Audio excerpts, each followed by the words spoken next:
Xalq şairi, dramaturq və ictimai xadim Nəriman Həsənzadə vəfat edib. Bugün TV xəbər verir ki, bu barədə Mədəniyyət Nazirliyi məlumat yayıb.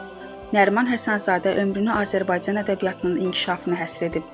Zəngin yaradıcılığı ilə milli poeziyada silinməz iz qoyub. Onun könlüm şeir istəyir, yadına düşəcəyəm, Nabat xalanın çörəyi, Nuru Paşa, Gəlimli Gedimli Dünya və digər əsərləri oxucular tərəfindən böyük rəğbətlə qarşılanıb.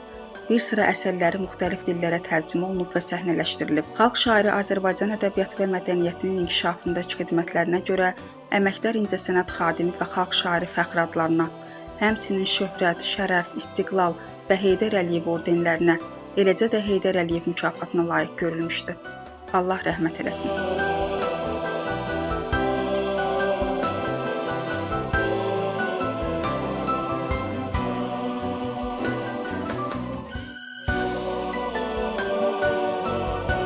Hüsniyə Salmanova, Samir Əliyev, Bugün TV.